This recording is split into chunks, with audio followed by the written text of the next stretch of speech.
This episode of the Turf District podcast is brought to you by Shift Podcast by Alberta Innovates. Shift showcases the work being done in the province's innovation ecosystem, everything from health to clean energy. Join hosts Katie Dean and John Hagan as they interview the researchers, entrepreneurs, and businesses that are shifting our perspective about innovation in the province.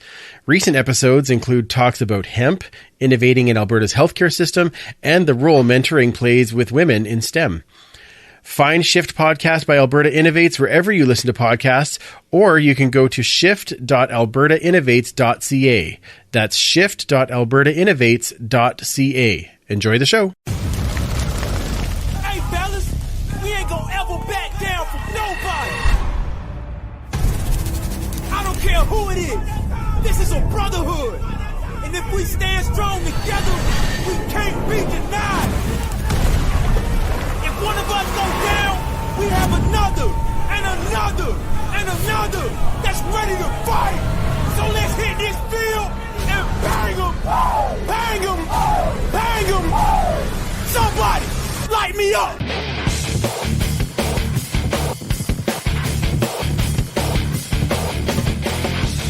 It's time to huddle up. It's the Turf District podcast.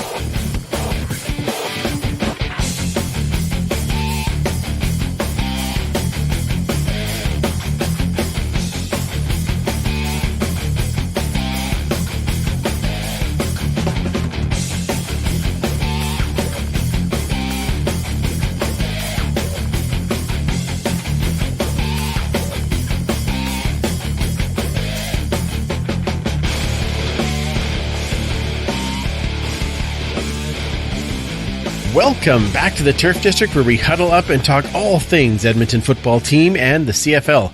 We are a proud member of the Alberta Podcast Network, locally grown, community supported. I'm Andrew.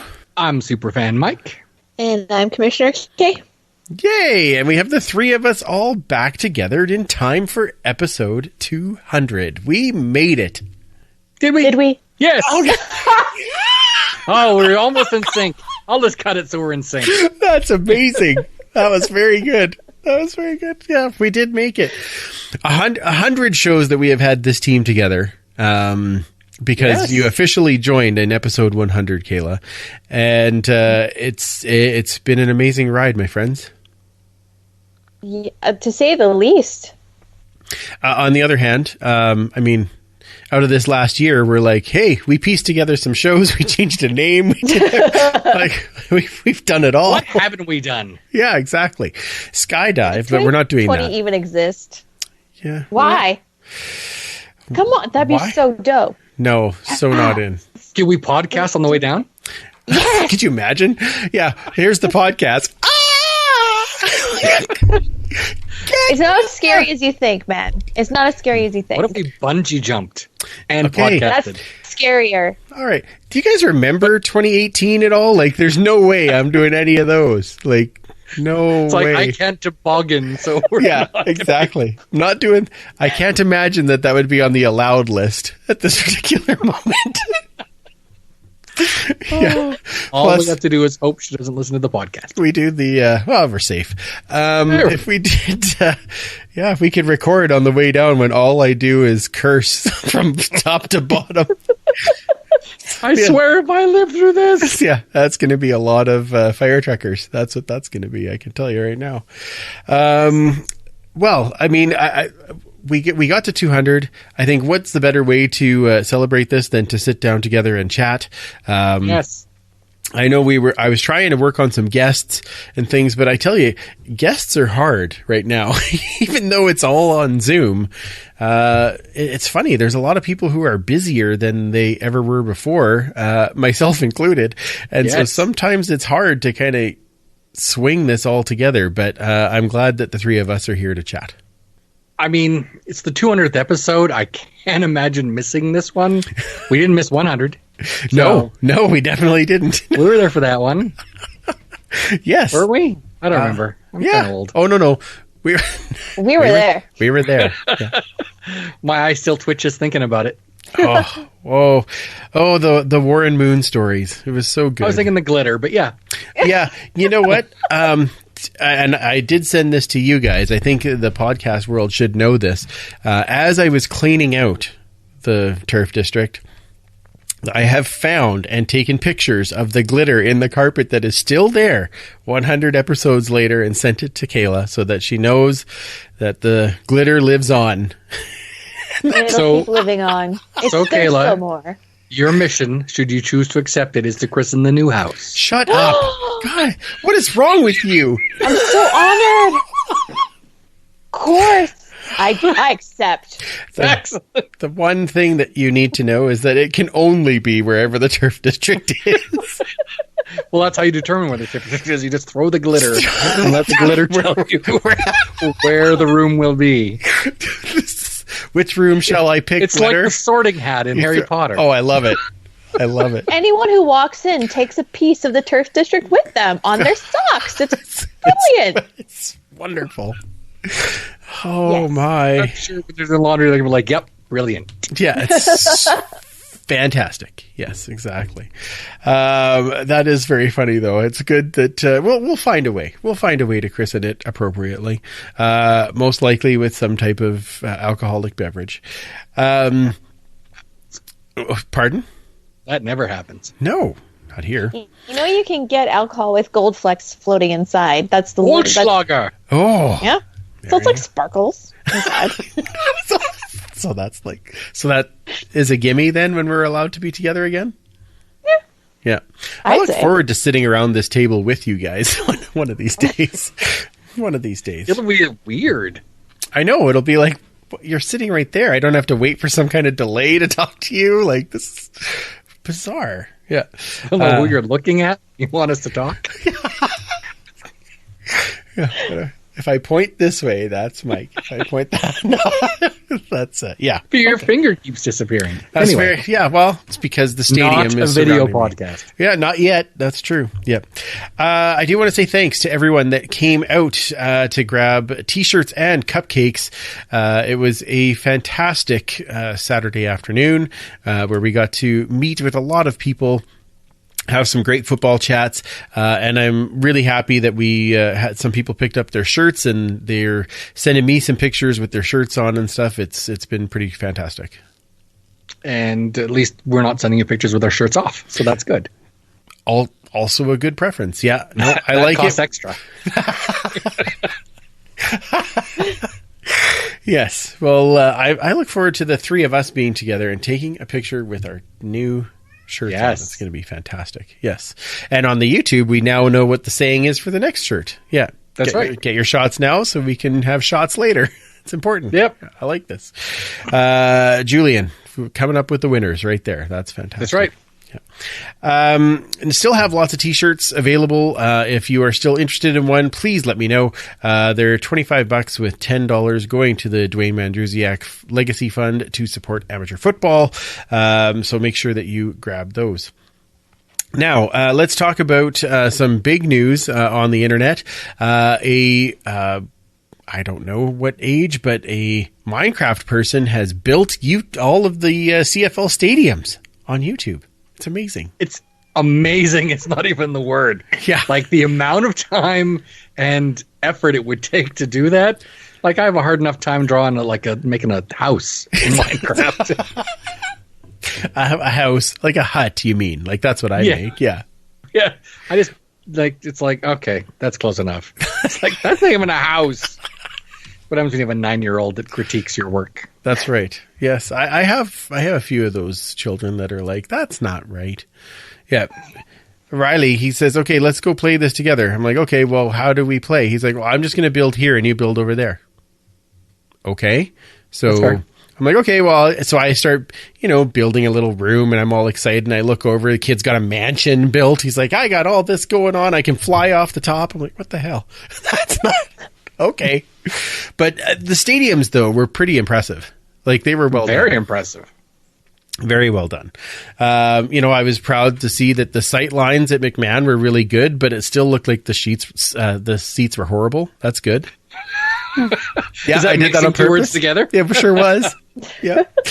But I was very impressed with how somebody would take the time to do all that. Granted, we have a lot of time these days. Yeah. Where do you find that gem? Who did it? What's their username? I can't remember the name. Look up CFL stadiums on YouTube. His name was Aaron. Okay. He was 18 or is 18. Really? Wow. See, I've only seen the ones. I haven't seen Commonwealth yet. No, I haven't yet either. I was IG Field, Tim Hortons, TD Place, McMahon, and one in Moncton, which is in French, so I will not pronounce it. Okay, it's probably a good idea. Yeah, I mean, nothing against French, just the French have something against me. Or at least how I pronounce it. So, or should. We need to get Cliffy on as the translator. Yes. As soon as possible. Yeah, okay, I'm down with this. That's fantastic. Yeah, no, that was very good. But okay, let's go to the actual big news. The actual big news is that the season was delayed to none of our surprise. It was definitely, the ramp up was there. We knew it was going to come. The plan now is to return to play on August the 5th, which likely looks like a training camp would be about mid-July, about 3 weeks prior to that. No guarantee of any preseason games, because again, we don't know kind of where things will be at. The plan is for a 14-game season with the Grey Cup culminating in Hamilton on December the 12th. Now, to do that, they do need approval from, of course, the health officials, and they need to be able to have significant fans in the stands, was what was said. Now, significant. Yeah. So what? Nobody defined what significant is. I'm willing to bet that every one of the teams has a different definition of what significant means. Absolutely. So I've heard anywhere from 50% and upwards. I think that's about the lowest that I've heard, though, is about 50%. I heard a much lower number from Rick Lawlisher. Oh, okay. I thought he said 5,000 to 10,000. Oh, Ooh. Which for BC Place is very small. Now, right. I'm not sure that's what he wants the entire season. But to start off, if he could have 5,000 to 10,000 people in the stands, they'd be Toronto. Anyway. That was low. Oh. Funny, but low. You know what, though? I mean, when you think about it, I think if there's some, I think even, Edmonton would be happy with 5 or 10. It's not that I hate to say it's not really that far from what we... It's funny if they say, well, okay, you can have, 30% capacity. Well, that's basically all of our season ticket holders. Right. So, yeah. So the size of the stadium wouldn't determine that either? Well, I think it will, because so far they've been putting it out as percentages, right? Okay. Although I think the letter that Dr. Hinshaw had put out first had said up to 500 fans, and then by the end of July up to 5,000 or something. Well, that's the thing, is we're not going to be doing anything in July, so 500 doesn't matter. It could have been right. 2. Well, that'd be so funny. In Commonwealth, talk about socially distance. You have to text your friend, 500 people in Commonwealth. I think getting people in the stadium... having people in the stands isn't the biggest problem. It's getting them into the stadium and then what to do when they're not in their seats. Mm-hmm. If they're in the concourse, if they're at the bathroom, if they're at concessions, that's the real trick. I mean, I've talked to people that suggested that they could have just have one family per row. Okay. And you could easily get 5,000 to 10,000 that way at someone like Commonwealth. Which, you know what I mean? Yeah, I could totally see that. You'd have to have one family kind of on one end and one family on the next row at the other end and back and forth, right? Yeah. And then somewhere in the middle for the third, and then just, zigzag your way down the field. Right. Would that work? Probably. Oh, I found the article says Lawlisher is 4,000 to 5,000 people. Wow. 17 to 18% of the lower deck. Okay. Now, I'd be satisfied if we could get that in and start playing. Okay, yeah, with probably the goal then to increase as the season goes on. Correct. Right. Yeah. So that would be, at this point, are any of us saying, well, only 5,000? Why are we playing? No, let's get some games in. That's fine. I'm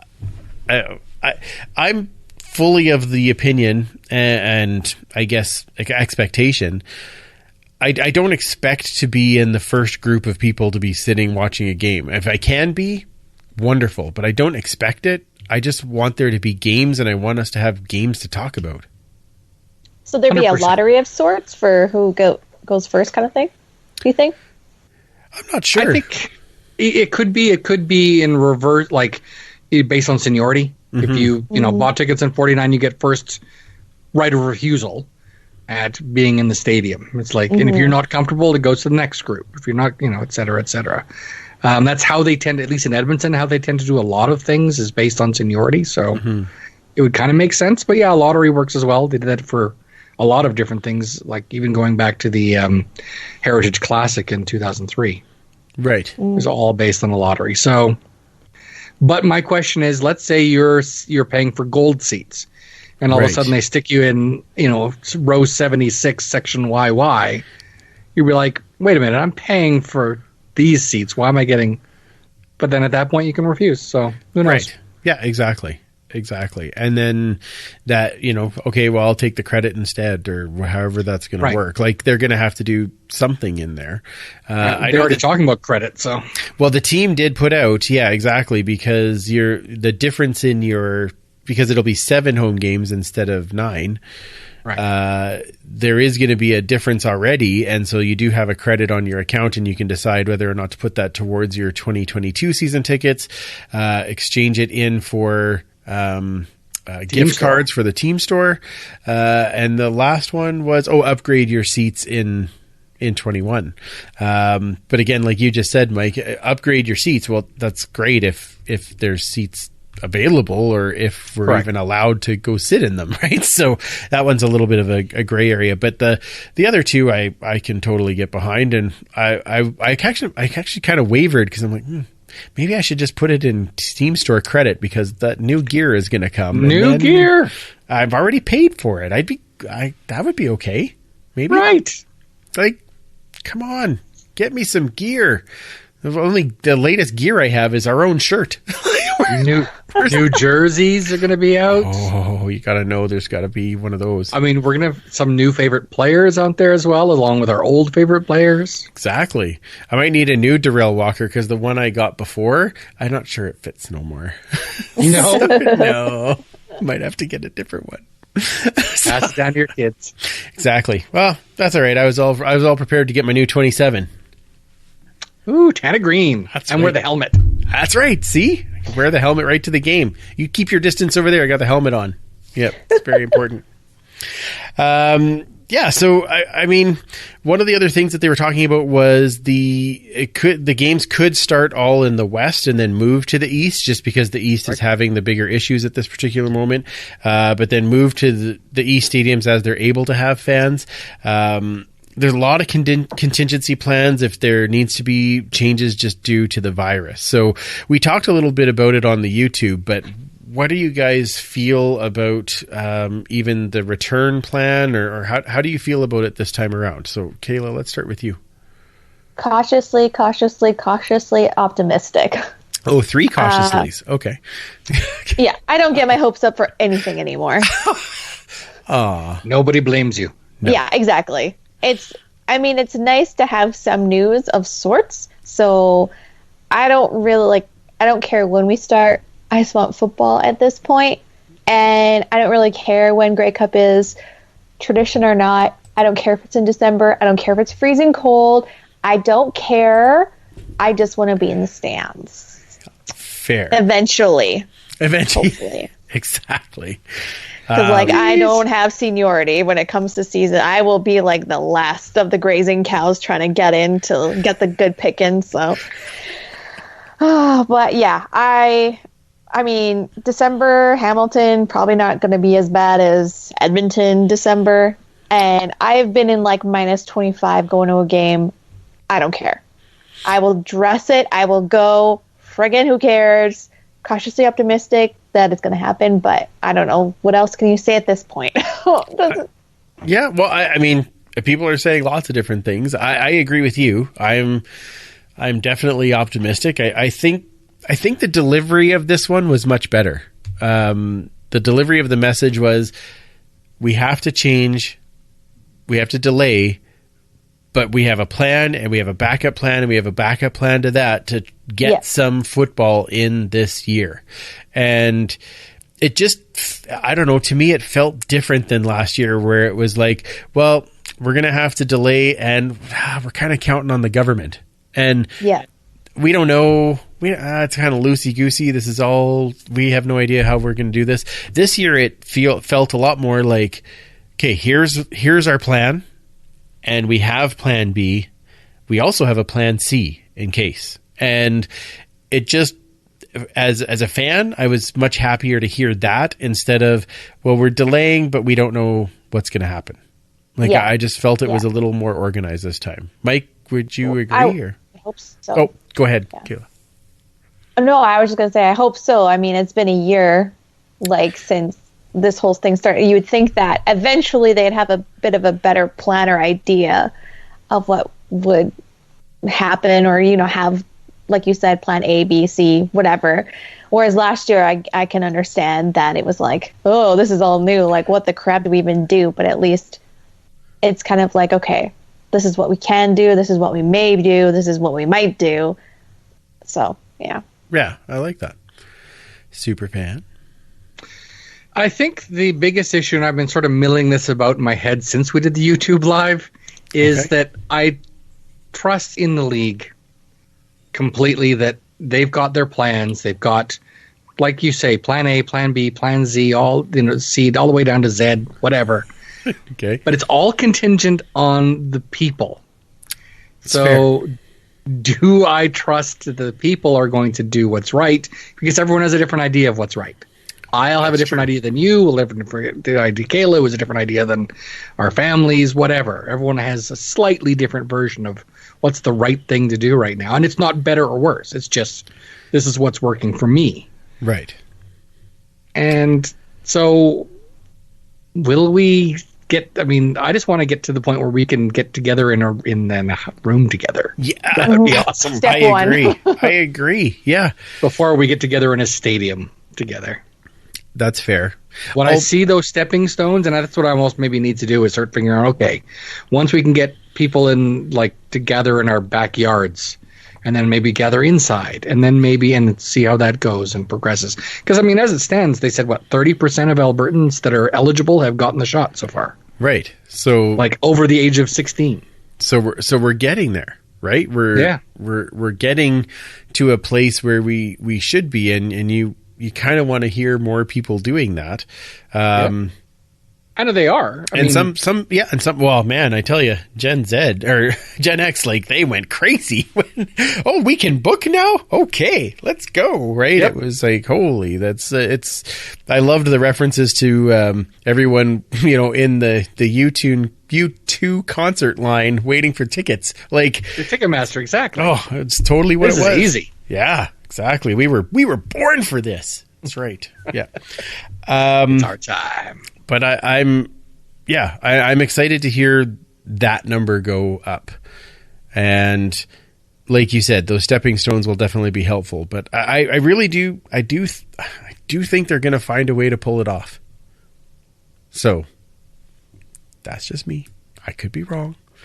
I could just be holding on to hope. Yeah. On the borders too, right?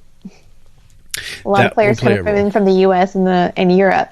But the Americans are ahead of us in vaccination, so. But there's still the closure of the border. That's true. Yeah. But it might be closed only one way, going out of Canada. They're like, you can come to Canada, but if we cut you, you're staying. You gotta be here. Yeah. I wonder though too, because there's been so many. There has been players coming across for the NHL. Right? That they come and then they have to have their 2-week quarantine and then they can go ahead and join the team. And I wonder if that might be, you know, already, I'm assuming that is already factored into the return to play plans of those American players come up and they would have to do that 2-week quarantine and then they can join the team. And how widespread does the team get to be? Do they have to be the same, where they have to just stay in their own space, or is it do they just get free reign still and follow rules? Who knows? Like, we don't know what the restrictions will be or not be at the beginning of July. So Literally, on the other hand, time will only tell. truly. But it could be, planned to be here for Canada Day, and camp starts July 15th, right? Like, it's entirely possible. Works for me. Yeah, I'm totally down with that. I hope by Canada Day that all of us can meet in the backyard and have a drink. That's what I'm hoping. Shots! Shots. Not a video podcast, but thank you, Kayla. All right. Welcome. People will get that. Okay. Let's move on to our next topic, which is retirements. We had some big ones coming out of the Edmonton football team camp. Of course, following Calvin McCarty, which was I think now 5 or 6 weeks ago. Yeah. CJ Gable makes it official that he has decided to step away from the game. And then one that was a little bit of a surprise, but maybe not, just because of, his how well he's doing outside of football. Ryan King follows his buddy Calvin into the land of retirement. That was Ouch. a tough one. Absolutely. Again, much like Calvin, a well-loved player, but not only that, it's just the fact that he's an Edmonton boy. Yeah. He's one of our own, and he was living the dream that so many of us have, right? Where it's, I would love to be able to be on that team, right? Yeah. I grew up watching it, and now I got to be a part of it, and he was a huge part of it because Huge. So well known in the community. And I can't remember a time where there was an issue with snapping. Like, we've had, granted we had Taylor Inglis before him, but we've had so many years of just really, really good at that position.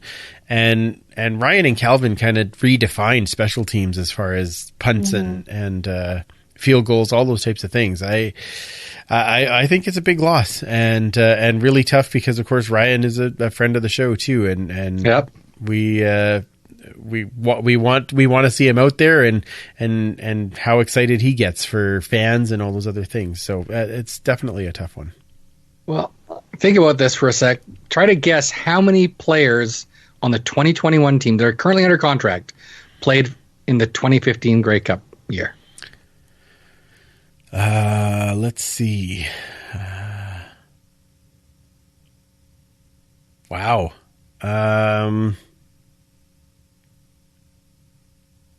Is there one? Sean White? There's 4. There's 4. Okay. 4 that played in that. I mean, because we have 2 that came back. Oh, okay. Right. Darrell Walker Right. came back. Right. Okay. And Aaron Grimes.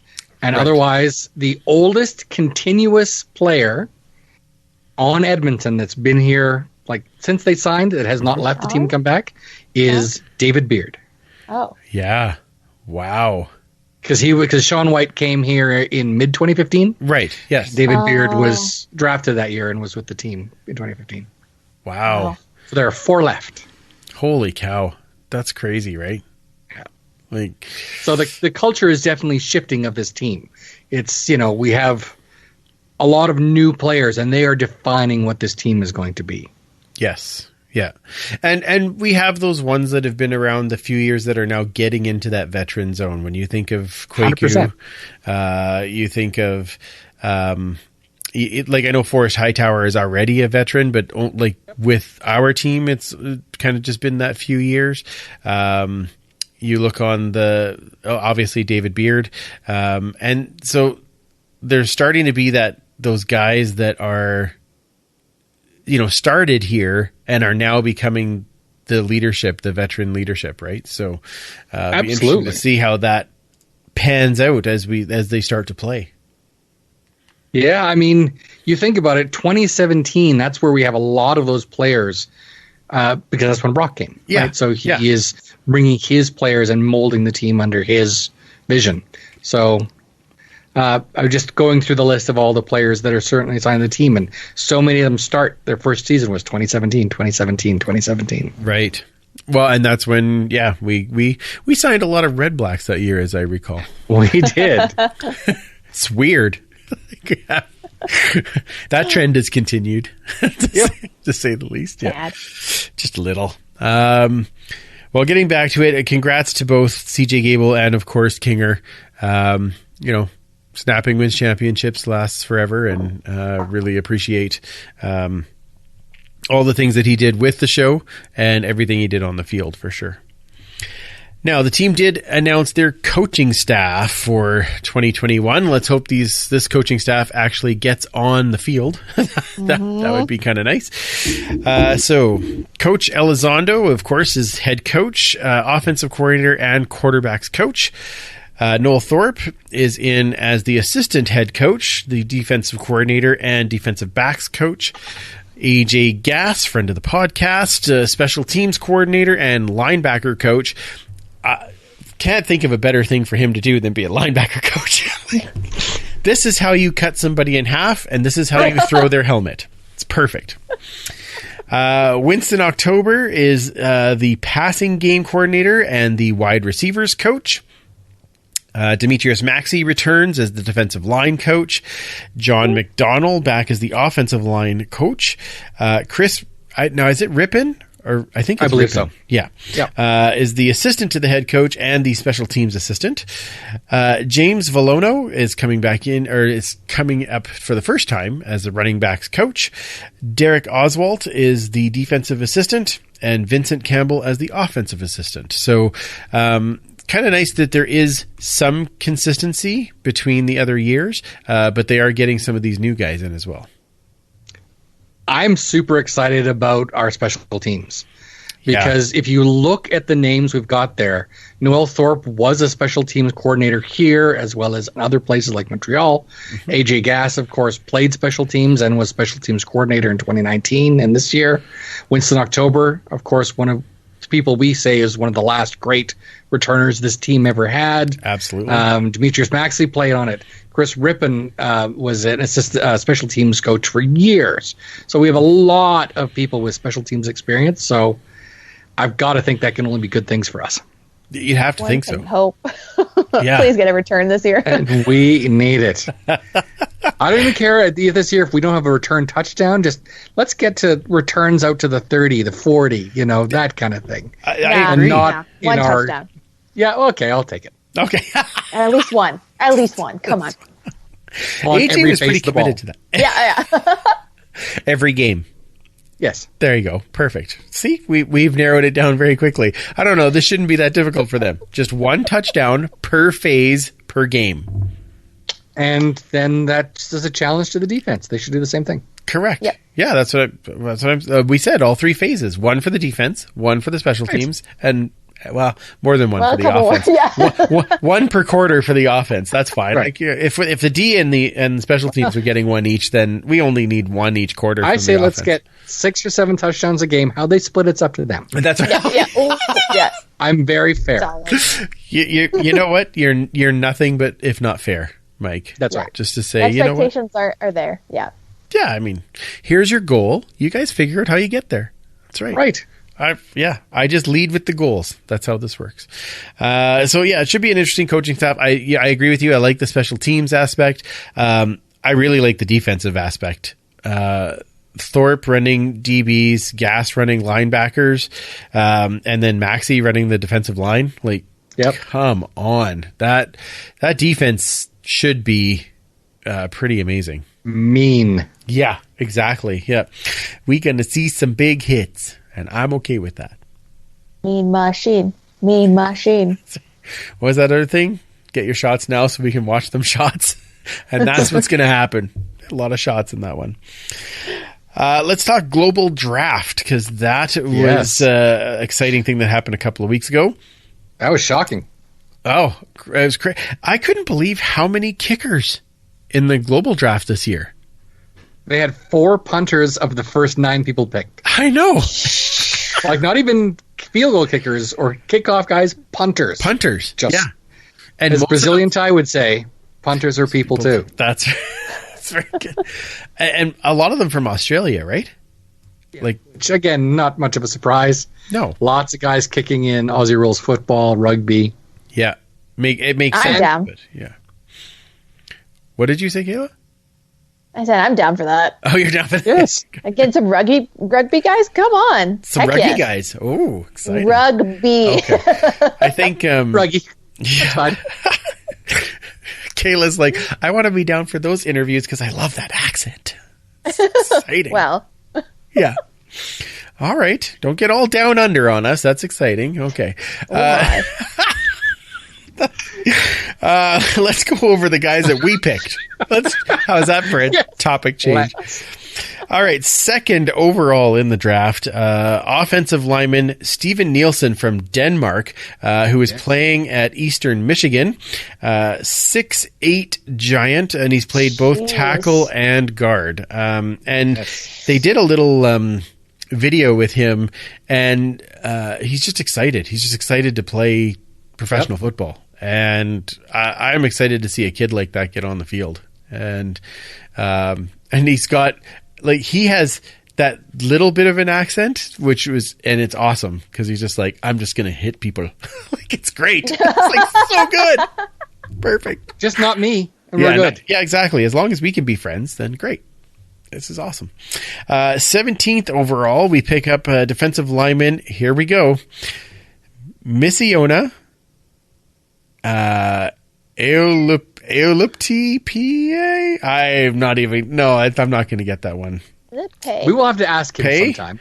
Yeah, we will ask him on how to. I feel bad not being able to try and figure it out, but I think with PEI as your last part of your last name, we'll just call him Green Gables. perfect. I love it. Green Gables it is. And he's from New Zealand. He So, there's the Kiwi accent. You'll be excited about that one, Kayla. Played for Washington State. Yes, he sure did. Absolutely. So, a few of those. We went heavy on the defensive line here. So we'll see what else comes up for how they're going to line these guys up. 20th overall, we pick up another defensive lineman, Thibaut Debye. He's from Belgium, but he was playing in Tosin. And I guess he really impressed at the Global Combine. I think he had 35 of the lifts with the bench press. So 35 reps? Yeah. Wow. Yeah. So, impressive guy. So that should be interesting. And then 35th overall, we pick up Matt Leo, the easiest name to say out of all of them, which is outstanding. Thank you. Also from Australia. He was playing in Iowa State. So that's like I said, a lot of defensive linemen. I was a little bit surprised by that, especially when so many other teams were picking kickers of some sort. But this We got a kicking fine. Yeah, exactly. But these are, there's some big dudes on this list. It should be interesting. Yeah, well, the rule does change, or did change, I guess, for the 2020 season, that previously you had to have one global player on your starting lineup, on your game day lineup. Right. Didn't have to be a starter. Whereas in 2020 and 2021, you have to have two. Right. So the fact that all four of our picks played in the NCAA or whatever it's BCS, FCB, whatever. Yeah. College football in the States. Sure. And one thing I noticed, and was certainly mentioned by one of our former picks in the global draft, was not a single player from Mexico was picked in the draft. Interesting, eh? By any team. Yeah. Yeah. So this is less about, before it was, let's pick people from the Mexican League, let's people from the European leagues, and now it's, let's pick people that qualify as a global person, but played in the NCAA or at least in the, U Sports. Yeah. Now, the one thing is they went to a global draft, whereas 2 years ago, I believe they had the LFA, the Mexican League. With the Mexican draft, yeah. They had a Mexican draft, and then they had the global draft, and then this year they just went to the global draft. So I wonder if that plays part of the role. Maybe. Not to say that there isn't players that should be looked at in Mexico, but maybe it's harder to find tape on guys, whereas guys in college football, you have at least the chance to find some tape, right? So that could be playing a role. This year, it's so hard to say because everything is so different. That the combine was completely different. How do you see guys and see, well, I'm going to pick this guy up, right? So I'm like, trust me, I can send in a tape of me running a 4.40. Not a problem. I mean, it's going to be running at 12 frames a second and played back, but whatever. Play it back at double speed, but whatever. Okay, let's be honest, for quadruple speed. But still. But exactly. I don't know. I mean, to me, I thought the whole point of the global draft was part of the CFL 2.0 framework, and having people that are coming from all these countries in hopes that we'll get people from those countries watching. And if you are just picking NCAA players, I don't know if that's going to necessarily fit that mold, but it's an option, and all the GMs in the league took it. So yeah, and it could be too, like, how many times have we seen the Canadian draft where the guy hit, like, his mom's Canadian, but he played his entire career in the States, and so it's a different level of playing, right? So I don't know what you're talking about, and I am telling you that Kyle Saxlett is as Canadian as I am. Yep, he's at least as Canadian as Alex Singleton. Yes, like exactly. that's how this works. So, but go, you Canadian boy, go! It's fantastic. Does he like poutine? Good, you're in the draft. That's right. Yeah, it's excellent. Yeah. Do you like maple syrup? Extra points. That's right. Yeah, you're going to go in the first round. Speaking of our Canadian draft, that is going to happen on May the 4th. So May the 4th be with you, and we will have lots of new players on our team. That should be exciting. It's going to be crazy with 2 years worth of draft picks. Yeah, exactly. Trying to figure out who's actually making the team and who does what. It's going to, yeah. And we still have guys from the 2019 draft, like Matcha that went back to school for the year and now is starting to join in. Like, we're going to have a ton of new guys. Oh, for sure. And guys that didn't really play, like Scott Hunter Carl. Right. These are guys that are drafted that, either didn't get a lot of playing time. But I guess we'll see. Yeah. And the amount of testosterone going on those camps, there's going to be so many fights. Oh, quite likely. Can't wait. How do you really feel, Mike? Yeah. I love it. Okay, perfect. Excellent. Signings. We did have a couple of signings. We signed an offensive lineman, DeAndre Wesley. He has been on a lot of NFL practice rosters, but most recently with the Colts. Last, though, he was in the XFL with the Defenders. So, again, more guys to try out on the offensive line. No complaints from me. Want to keep Trevor safe. Then, of course, we had to replace one Ryan King, so we signed a long snapper. And it seems so weird to be saying we signed a long snapper, because that we have not had to do in a very long time. We had somebody when Kinger went down, but that's permanently? true. That's what I mean. Yeah. Knowing that this is the guy. So Zach Greenberg is coming in to replace Ryan King. Now, he was on the Bombers roster in 2019. So he's been around what was a good team. So I'll be curious to see kind of what he's like on the field. And hopefully he can get into a spot where he can start getting that rhythm with Sean and whoever I guess is holding, because I don't know who that's going to be either. Yeah. I don't know if anyone knows at this point. Yeah, but exactly. Yeah. I will. See, that's very fair of you. Thank you. We're talking about holding the ball down for Sean to kick, right? Like, not just holding them, just making sure we're... Yes. Okay, I'm just checking. Mike, come on. That was at least a little bit funny.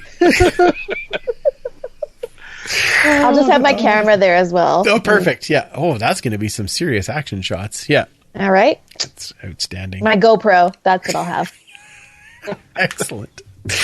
Oh, my. So then all the time it'll be a video podcast for Kayla. We're going to catch those things sooner or later. Let's talk a little bit about the Hall of Fame class that just got announced. Yes. Includes 2 Double E players, defensive back Don Wilson, that played 6 seasons in green and gold, winning, of course, he was on the Grey Cup teams in 87 and 93. He did win 2 other cups as well with Toronto. So an excellent addition, absolutely. We also have defensive line Mike Walker. He's had 2 seasons with the green and gold. Now, he's a little more known for his time in Hamilton, but he did have, I believe, his final 2 seasons in Edmonton. 90-91, yeah. Yeah, absolutely. So great additions as far as with the connections to us. Anything specific about either of those players that you remember, Mike, or that you want to share with us in tidbits of the history? Well, Don Wilson was an absolutely outstanding defensive back. He was in the Grey Cup 4 times and won it 4 times, which is pretty good record going 4-0 in your Grey Cup appearances. Absolutely. Yeah, I always loved him when he was with the team. Came in '87, winning that first Grey Cup with us. I do have his locker in my basement here. I knew it. So, yeah.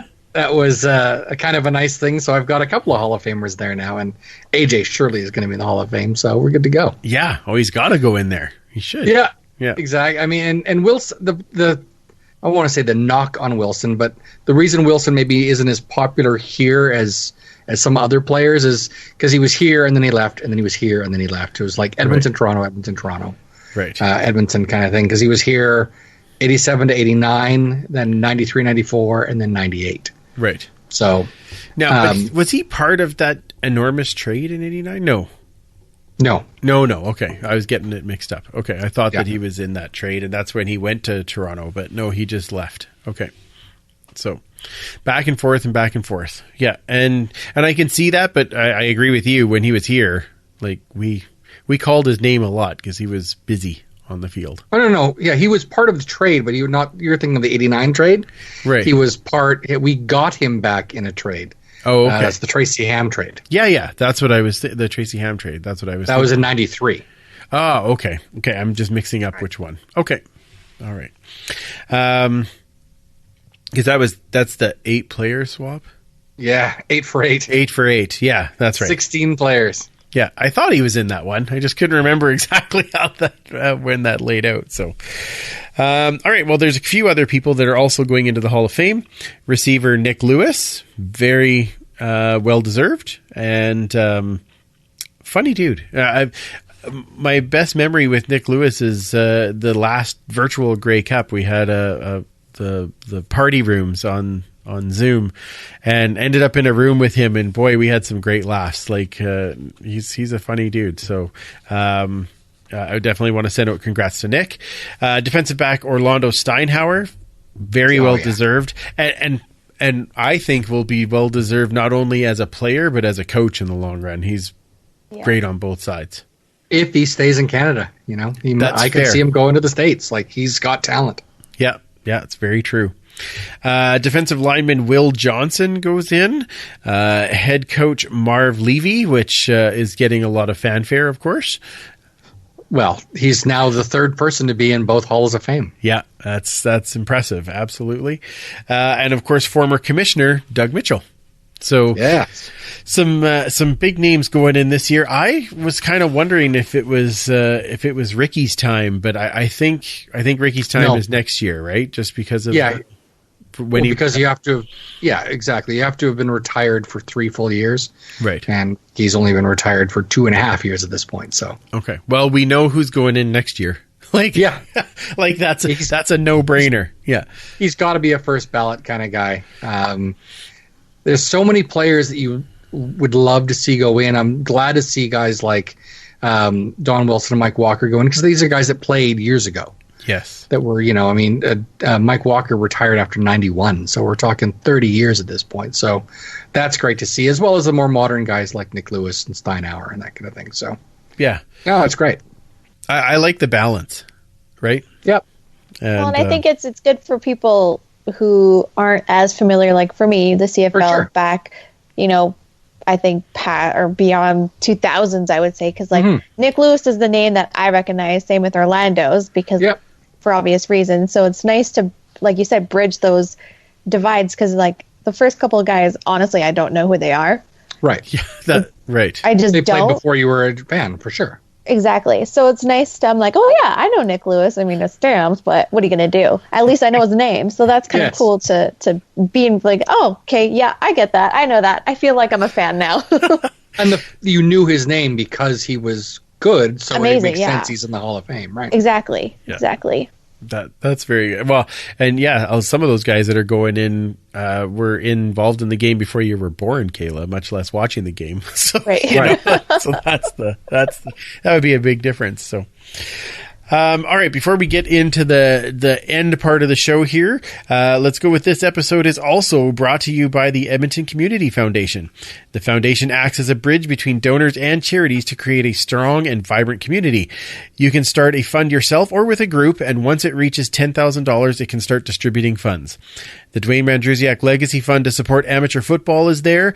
It can be set up as kind of a one-time or a regular payment. Check out all of the funds and learn more at ecfoundation.org.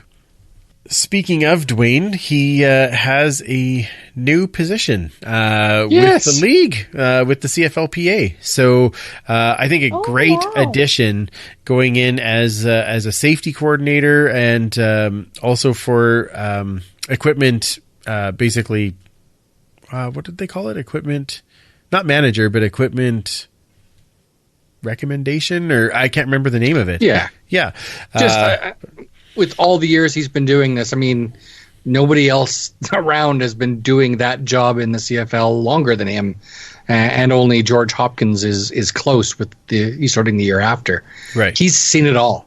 Yeah. Like, he knows all about the equipment, and the fact that he's been able to go to all the teams, with some teams changing over some of their staff across the league, able to say, okay, this is what you're going to look for, and I'll just give you some advice. I think that's just a home run for the league itself. Yeah, smart of the league. Yeah, absolutely. Well, no, he was hired specifically by the CFLPA, as I believe. And then, is working across the league to help out. Because like you said, there's a lot of guys, new young equipment managers that are going to be coming in and having a little bit of that experience behind them. You know, everybody wants to learn from Yoda, and that's where we're at. So this is perfect. He is going to love that I said that. Yeah, it wasn't, but it could be. Anyway, but congrats to Dwayne. That's fantastic. Let's talk a little bit. We had a little bit of fun on YouTube, and in the midst of just talking, created a new game. We have the name of the team is coming. We know it's coming at some point. We don't know when, but we thought, well, let's have some fun, and let's like a Grey Cup pool where you mark down where you think the scores are going to be. We're going to start guessing when it's going to happen. Now, if you want to know what our picks are, I recommend you go to the YouTube Live and you will see exactly what our picks were. And we had some fans that were able to comment in there and give us some of their picks as well. The best part being me scooping Kayla's pick, even though I did give her the chance to answer first. Yeah. Not a video. I was waiting for you to ask us do your picks and waiting for Kayla to just give her yours. Sorry, Andrew, you snoozed, you lose. No, I said it first. It's already recorded and out. Yeah, so I have my date. So let's have a little bit of fun with this. I will put it out on social media here in the next little bit after the show comes out. Like Mike, you said, so they'll likely announce the name tomorrow of the team because we decided to now have fun with this. But we will put out anywhere from the day the show comes out until the August 5th. So anywhere in that space, you can tell us what day you think that the team will announce the name. Whoever gets it right, we'll get a little package together for you, including a Turf District shirt, and we will have a little bit of fun with that. But I think it'll be fun to see who wins the pool on picking the day that our team gets a new name. 100%. That's be Man, fun. too bad the draft wasn't on May 5th, because now I'm doing all conspiracy theory, because A, B, C, D, E. Oh, May. For the 5th? Oh, I see. Because it's on the 4s, but yeah. Oh, the double nickels. Well, now May 5th has not been picked yet, so somebody will now take that sage advice from Commissioner Kayla and pick that there. I'm not going to tell them what your pick already was. Yeah, I'm not satisfied with it. Because mine was better. Anyway, that's it's perfect. This is going to be fun, though. We'll see how that plays out with some people just throwing in some dates, and I'll put it on a big calendar, and we'll let everybody know where who's the winner. Yes. All right. Plugs. This has been super fun, as always. Where does everybody find you guys on the socials? Let's start with you, Commissioner. You can try on Twitter at Duchess Lombardi. Okay, perfect. It's like you said that with shame. You can try. Oh, they can message you there. Yeah. They can. It's no different from texting. It just might take like a week for me to respond or more. You don't say. Yeah. You know, that's why you get the diatribes from Mike and I, is because you don't go in and respond when we send messages 30 back and forth. Like, that's the Because literally all I hear is zzz, zzz, zzz, zzz, zzz, and I'm like, I'm already like exacerbated. Like, this is too much for me. And it's been 30 seconds. We do it. Yeah. Well, one of the comments always ends up being, Kayla's going to love this. Like, it always happens. Yeah. I just read, like I said, the first message and the last message and try to guess in between. I think half the time the message is Kayla, enter. Is, enter. Gonna, enter. We'll start spelling out her name. And then I just scroll down because I already know the answer to that. Like, yes. You bastards. That's funny. I like this. This is a good plan. Superfan, where does everybody find you? All right, we're still talking about that. Yeah, we are. You can find me at 56 Parkies, and hopefully soon we'll have a new spot for the history segment. Fantastic. Very excited about that. Of course, as always, we will recommend for you to follow Pay It Forward with Football, and they now have a new website. So check that out as well. Of course, there's lots of great shows coming out from the CFPN. They're just trying to catch up on all of these new rumblings of how the season is going to go, and lots of good opinions on there. You can check those out at cfpodnetwork.ca. And of course, make sure you check out all of the great shows on the Alberta Podcast Network at albertapodcastnetwork.com. That's right. And of course, you can join the huddle with us at the Turf District on Twitter, Facebook, Instagram. Kayla might not respond to any of them, but I'll try to respond to some. Yeah. Maybe we can have a pool for that. When will Kayla respond? Just message Kayla and see how long it takes. And we'll say, what date does she respond? Right, and the money goes to charity. So that's I'm just perfect. saying. Yeah, exactly. Yeah, Brazilian Thai orders all of the days. Yeah, that's perfect. We'll have a limit on how many you can have, and all of a sudden Venezuelan Thai comes into the going to chat. That's perfect. Yeah, and he comes in and he'll pick up another 5 or 6 days. Yeah. No, I think, we try to respond as best we can, wanting to make sure that we get a chance to kind of interact with all of you. And, of course, because that's really what makes this, that's why we started the show, was to get more friends that love the game that we do. And 200 episodes in, I would say that we accomplished a lot of that. And but we always want to make the family bigger. So interact with us, and thank you. Thank you to everyone that has listened, has shared, has been a part, has been, interacted with us.